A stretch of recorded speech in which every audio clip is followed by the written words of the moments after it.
All right. Okay. What is up, everybody? It is LJ Talks Facts right here. Because it's facts, like always, of course. Hope you guys are enjoying your Thursday afternoon. I know I did say next time we were going to talk would be on Friday, which is tomorrow, and we still are, because I'll be making my ALCS and NLCS predictions. So far, I'm 0-3, so it all comes down to tonight because I picked the Giants in 5.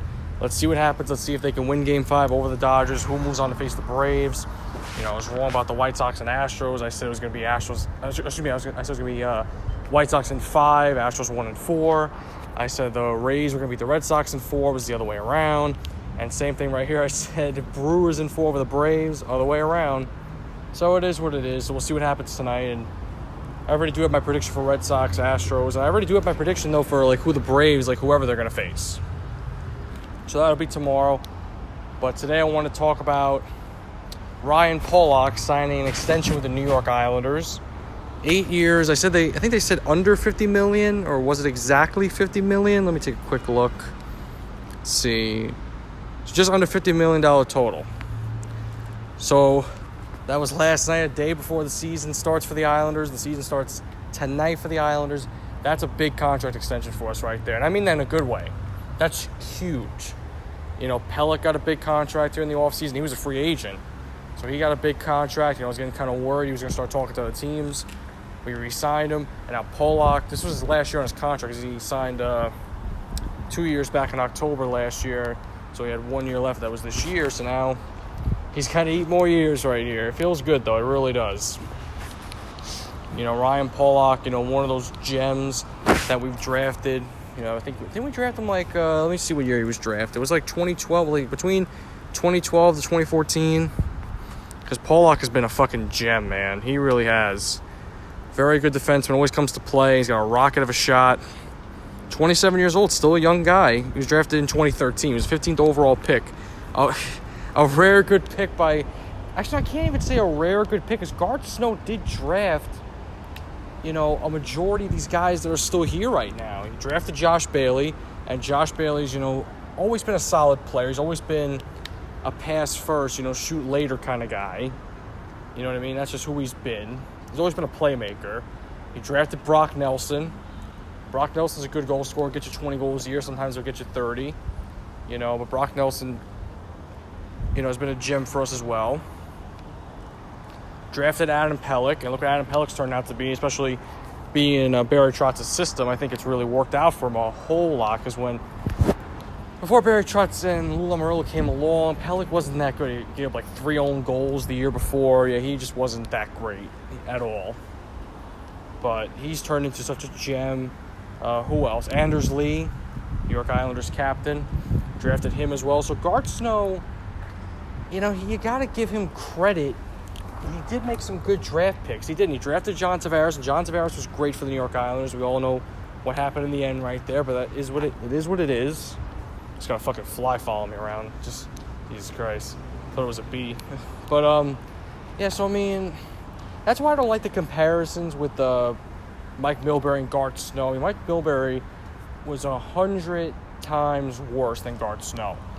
I mean, did Garth Snow not pull the trigger on any, you know, big moves that he could have made, trade-wise? I mean, you could say, his best trades was getting Ryan Smith and getting fucking Jordan Eberle. What else can you say about him? What other, actually, no, there's other good ones, too. There's other couple good ones. Almost forgot. Getting Letty and Boychuk. That was huge as well. So he made a few good trades here and there to help us out. Mike Milbury just fucked us all the time with trades. Anytime he made a trade, it just set the Islanders back. And set the Islanders back. And set the Islanders back. You know, Snow got us a little bit forward. You know, but once it came down to the trade deadline, you know, other than getting Ryan Smith, you know, he made other, you know, trades that weren't at the deadline. Just is what it is right there. So that's why I don't like the comparisons right there. I just don't.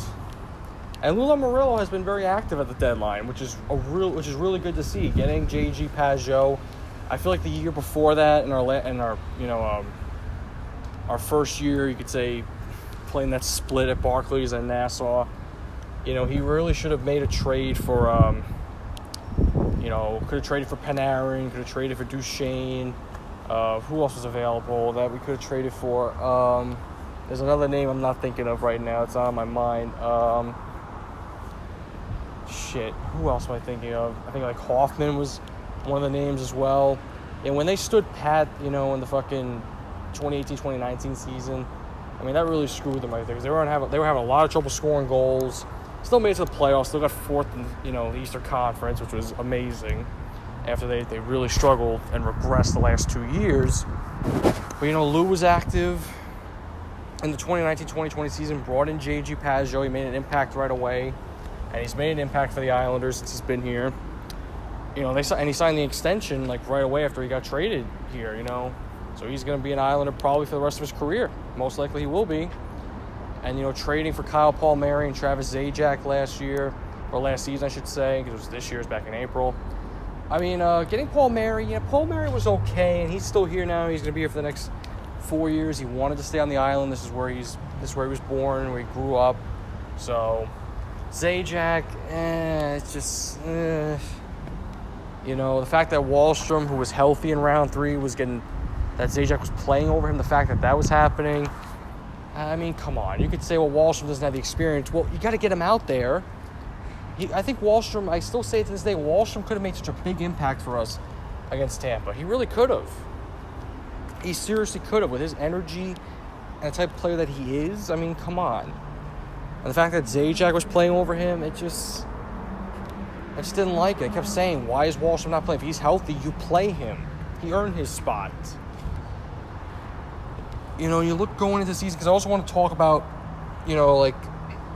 not really give like a prediction on how the season's going to go. Well, maybe it kind of is like that, I should give my thoughts on how the season will go, to be honest, because the Islanders, I've been thinking, they definitely are Stanley Cup favorites. They definitely are. And I'm not saying that because I'm an Islanders fan. A lot of people have been saying it as well. But what I think the Islanders lack is defensive depth right here. They definitely lack that in a little bit, you know what I mean? Because you look at Pelech and Polak, those two guys, love them. They're perfectly fine. Nothing bad you can say about them at all. And the Polak contract, hear that news last night was awesome. Gets you more hype for the season. We're going to have Pelech and Polak playing by the same side for the next fucking 8 years now. It's going to be awesome. Because Polak's got 1 extra year on his contract. And, Pelech's contract's up in 2029. Polak is 2030, so it's an extension. You look at Mayfield, and by the way, happy birthday to Scotty Mayfield. Turns 29 today. I've given Mayfield a lot of shit, but he really is a fucking warrior. He comes to play. And he came to play in the playoffs last year. He scored the game-tying goal in Game 6 against Tampa. That was a big goal right there. He walked right in, got it past Vasilevsky. That was huge. Who would have thought that right there? Because Vasilevsky's one of the best goaltenders in the world. No, actually, no, he is the best goaltender in the world. And Scotty Mayfield scoring a goal on him is just fucking amazing. So I've given him a lot of shit because he is more of a defensive defenseman. He's not going to be your offensive defenseman. Like, he'll have his nice offensive moments here and there, but that's not who he is. He's more of a defensive defenseman. You know what I mean? Like, kind of like an old school defenseman. Like, where he'll score a goal here and there, but he's not like Ryan Polak, who, or Nick Leddy was here, guys that could score goals. You know what I mean? Like goal-scoring defensemen. That's not what Mayfield is. And it's going to be interesting to see who's going to be paired up with him. Because it looks like we'll get to the next pair in just a second. So, I mean, I really hope it's not Andy Green, because that's what I'm talking about. Because you re-signed a guy in Andy Green. I mean, yeah, he's a veteran and everything. He's been around for a long time. But last year when he played, he just seemed like a ghost on the ice. Like, he just forgot that he was there. His defense, I feel like, is still there in a way, but he is older. It's just, you feel like he's not there. Like, he doesn't, give you, that jolt right there that you need. Even though he did score some big goals against the Flyers in round 2, back in 2020. So I'll give Andy Green that right there. In Game 1 and Game 7. Like, he really showed up in that series. No, he really did. I don't know if he'll be with Mayfield, or maybe it'll be Robin Salo, because he was really good in the preseason. Maybe it'll be Thomas Hickey or Sebastian Aho. I don't know who Mayfield's partner is going to be. We know that they let Gustafson go, and Gustafson was playing great in the preseason. They let him go, and now he's with the Blackhawks. And the Islanders play the Blackhawks next Tuesday, so that might come back to bite him in the ass right there. And when you look at this defensive pairing right here in Dobson and Chara, I mean, Dobson has grown, I would say. He definitely has grown. You know, this is his third year now in the NHL. This would be his first full season when you think of it, because when he came up in the 2019-2020 season, he came up, I believe, in January. And last year wasn't a full season. It was, it was a shortened season. So now he's getting his first full season regularly. You know what I mean? And I like Noah. I do. But that's a guy that disappeared in the playoffs. And I get it that he's young. But, when you're playing on a Stanley Cup contender right here, you can't disappear. You just can't. Whether you're young, whether you're an established star, or you're just an old veteran, you got to give 110%. That goes for everybody. So I hope Noah has a really good season. I think defensively, Noah, I think he needs to work on his defensive game just a little bit, I would have to say. Because offensively, I like him. Defensively, So hopefully he becomes like a 50-50 kind of guy. And with Big Z, Zdeno Chara, he looked completely lost in the preseason. I mean, I was happy about the signing at first because I thought, okay, he's coming back where it all started, because most likely will be his last season in the NHL. He's 40-plus years old.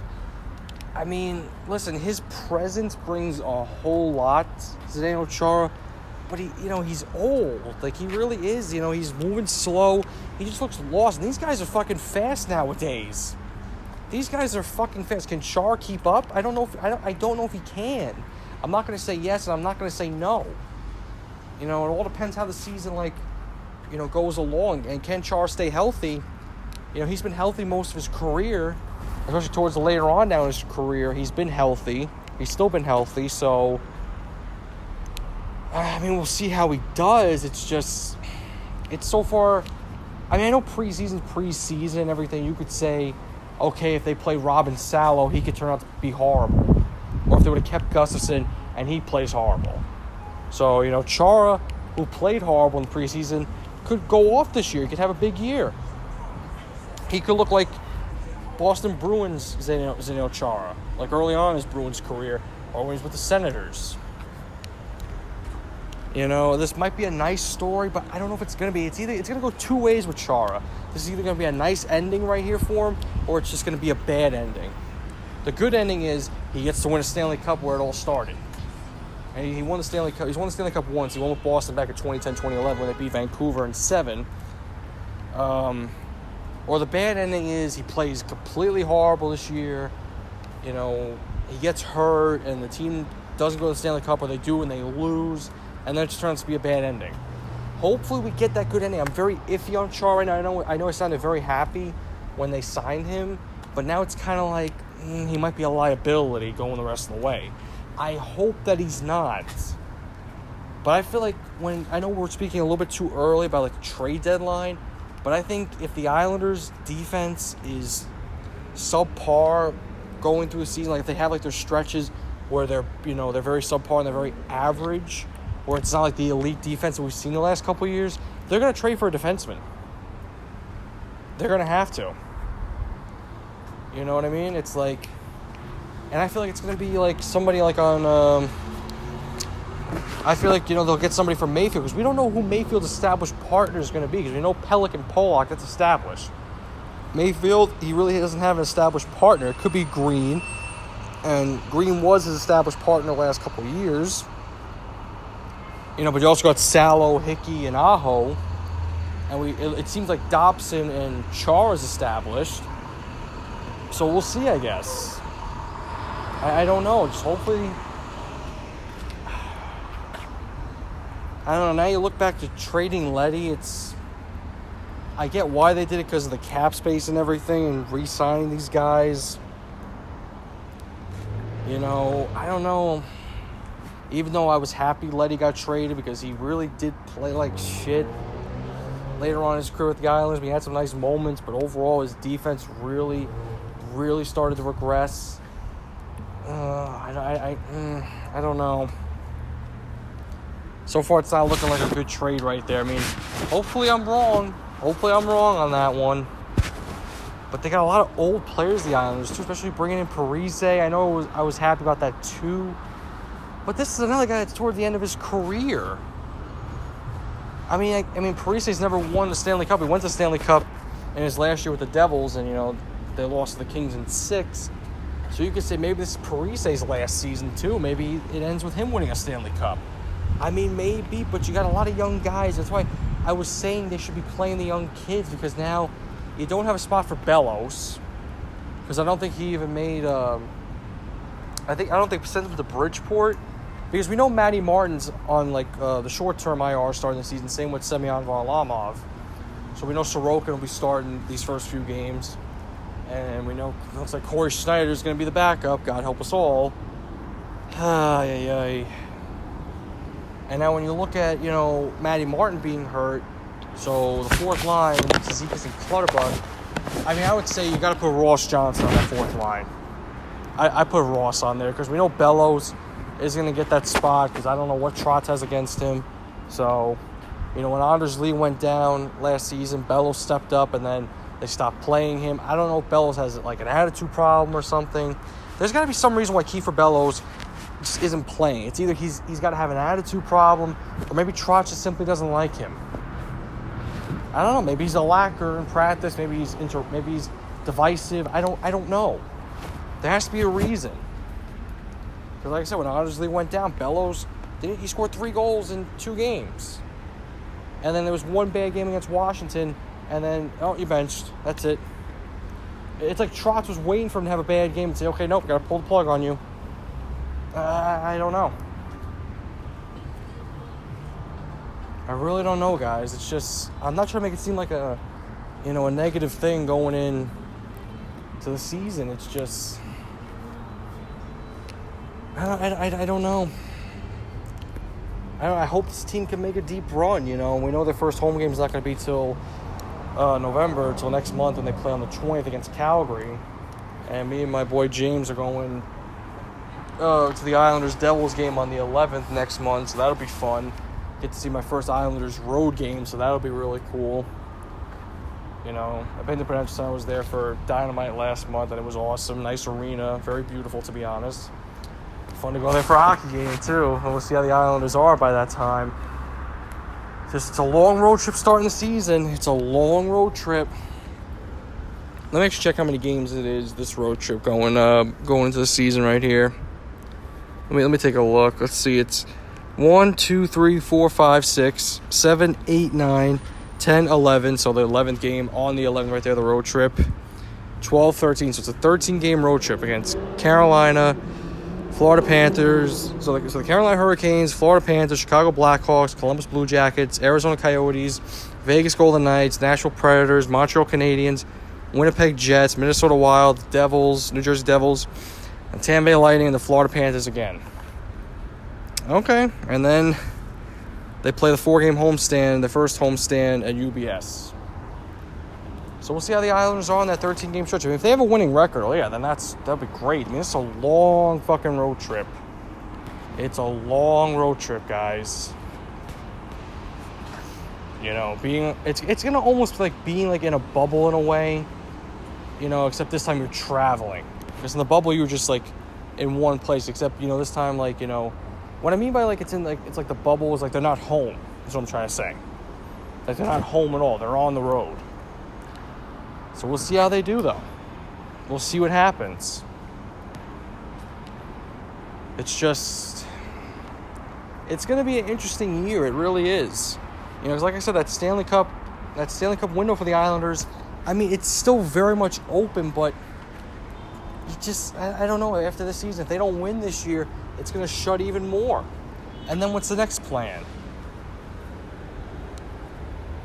I'm not trying to make this seem like a negative kind of episode. It's just my honest opinion about the Islanders. I mean, I feel like they do lack depth in a way. Because when you have Johnson and Komarov as your backup guys, when it should be a guy like Bellows.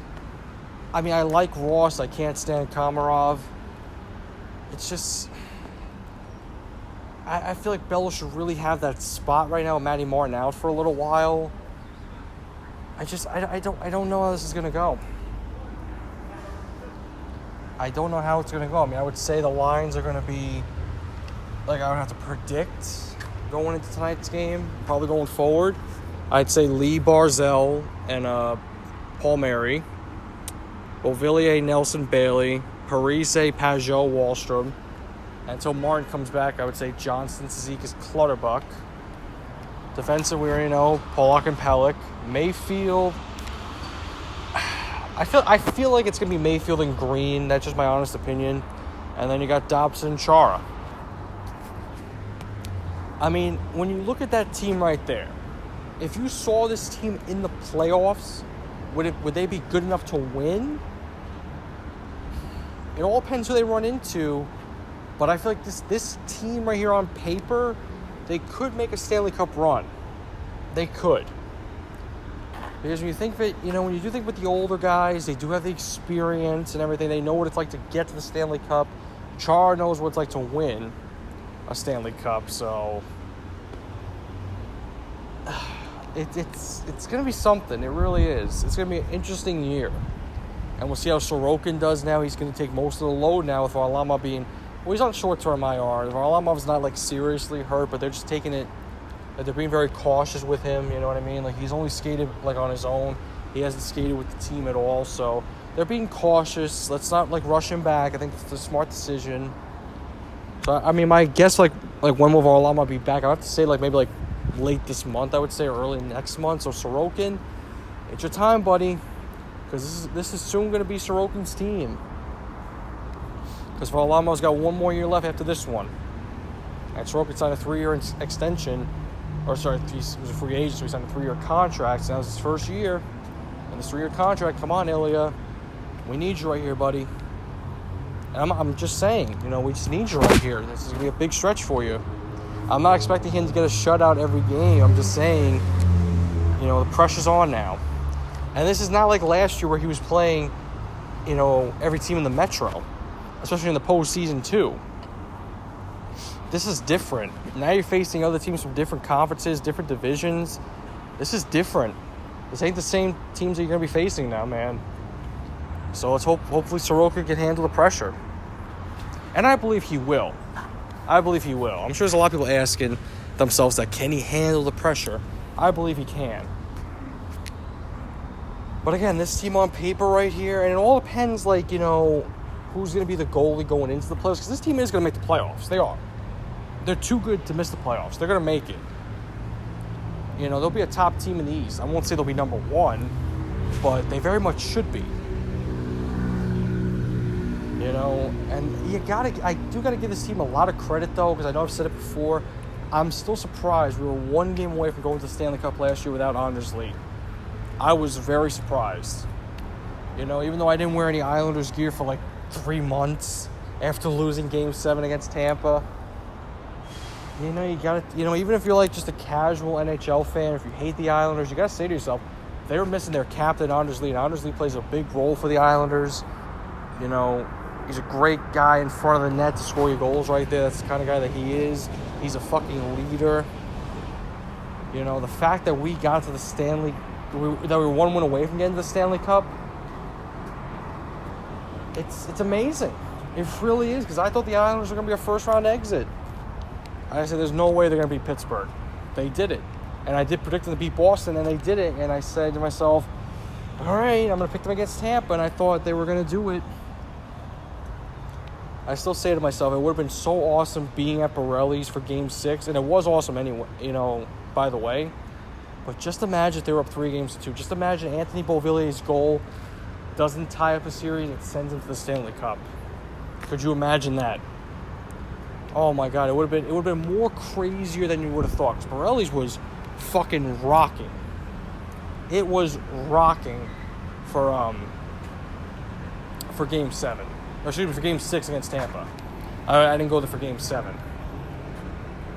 I'm glad I didn't, because it would have been very heartbreaking, to be honest. But oh man, Borelli's was going so crazy and everything. It really was. But just imagine if that would have sent them to the Stanley Cup. I still think about that. I still think about that to this day. And it would have been something, man. It really would have been. It bothers the shit out of me. It really does. It bothers the fuck out of me.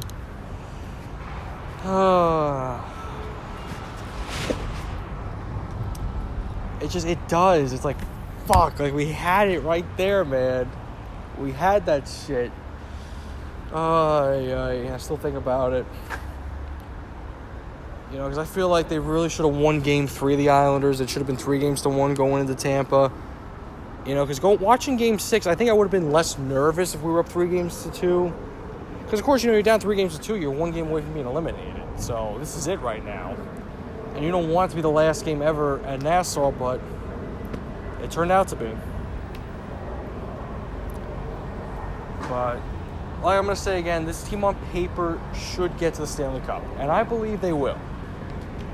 You know, I'm just saying, I know it was being a little bit negative, you know, at the beginning, talk about the older guys and blah, blah, blah. It's just how I feel about, like, these older guys here. It's just, you know, can guys like Green and Chara and Parise can they be able to keep up and everything? I don't know if they can.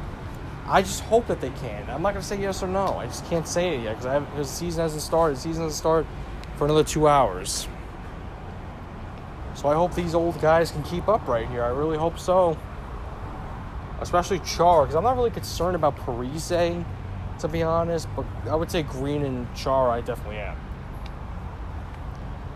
But we'll see what happens, guys. We'll see what happens. But I hope you guys enjoy this episode right here. I will talk to you guys tomorrow afternoon, probably around like the same time, to make my ALCS and NLCS predictions. Let's see what happens tonight. Let's see who moves on to the NLCS. Will it be the Dodgers, Braves, a rematch from last year in the NLCS, or will it be the Giants and the Braves? We'll see what happens. It'll be interesting. I got to tip my cap to the Braves, though. I didn't think they were going to win at all, but they proved me wrong right there, and I'm happy for them. But all right, guys, enjoy this episode. Enjoy the rest of your night. I'll talk to you amazing people tomorrow. Talk to them, guys.